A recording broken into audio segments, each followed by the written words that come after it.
ne sais pas si vous connaissez des gens qui aiment particulièrement aller au stade, alors qu'ils pourraient très bien regarder le match chez eux, à la télévision, assis sur leur canapé. Pour moi, c'était toujours un mystère de voir pourquoi ils y allaient. Ils passaient du temps à aller acheter leurs billets, faire la queue. Et une fois, j'y suis allé et j'ai compris vraiment l'intérêt du stade. Puisque dans cet environnement, on vibre particulièrement, on est en communion lorsqu'un but est marqué. On a vraiment l'impression de faire un. Et on dit souvent, pour le foot en tout cas, que le public est le 12e homme.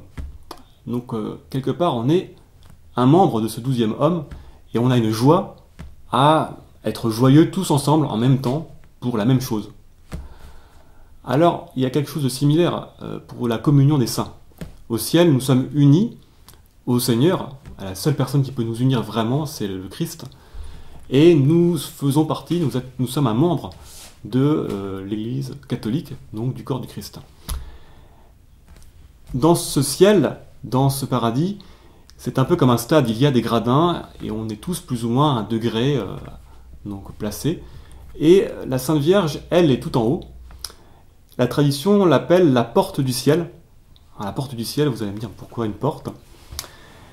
Puisque c'est elle qui a accouché du Christ dans ce monde, c'est grâce à elle que nous avons obtenu le salut, puisque si elle avait dit non à l'archange Gabriel, il y aurait actuellement personne au ciel, mais c'était autrement.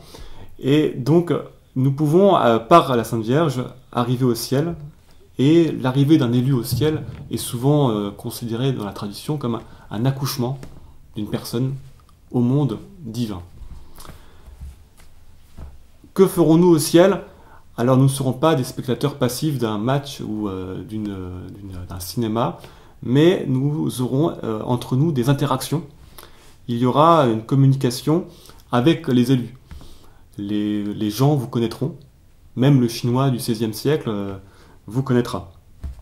Vous pourrez communiquer avec lui, vos sentiments, vos émotions, dans un langage que nous ne connaissons pas, mais qui permettra d'éviter tout malentendu et également d'être compris. Personne ne pourra dire au ciel personne ne m'aime ou je suis incompris. C'est impossible. Tout le monde vous aimera et vous serez compris. Ensuite, les liens d'amour que vous avez tissés sur la terre avec votre femme, votre mari, vos enfants, votre maman, ces liens seront conservés. Même si le mariage n'existe plus au ciel, l'amour que vous avez porté à votre femme sera gardé, et même sera selon Dieu, et donc beaucoup plus fort que l'amour que vous avez eu sur terre. Après, il y a ce grand mystère des gens qui seront absents du ciel, qui, par leur liberté, auront voulu vivre selon leurs désirs et rejeter Dieu jusqu'au bout, jusqu'à la dernière seconde de leur vie.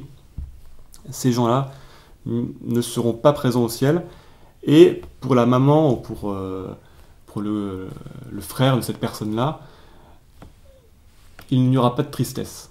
Il n'y aura pas de tristesse. La personne sera, étant donné qu'elle est dans un bonheur infini, et qu'elle respecte le choix de la personne qui a refusé Dieu, il n'y aura pas mystérieusement de tristesse pour cette personne, sachant que le damné, étant donné qu'il a refusé Dieu, s'est constitué ennemi de Dieu, et donc ennemi de la personne, de la maman, du frère qu'on était.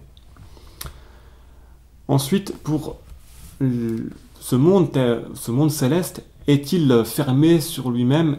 Est-ce que c'est un bunker hermétique? Non. Nous pouvons leur demander des choses, et eux prient pour nous d'une manière intense. Un peu, en fait, ces gens voient notre vie. Nous sommes le spectacle donné au ciel. On est constamment, quelque part, filmé, si vous voulez. Et donc, ils ont un grand désir de nous voir arriver là où ils sont arrivés. Et donc, ils prient beaucoup pour nous. Et nous avons l'occasion également de leur demander des grâces, et même de devenir amis avec ces gens. Vous savez que sur Terre, on a les relations avec des personnes haut placées peuvent faciliter la vie, comme typiquement être ami avec un policier pour un PV qui nous embête. Et bien là, pour ces gens, c'est pareil, on peut vraiment être ami avec ces personnes et bénéficier de leur aide pour ce cheminement terrestre.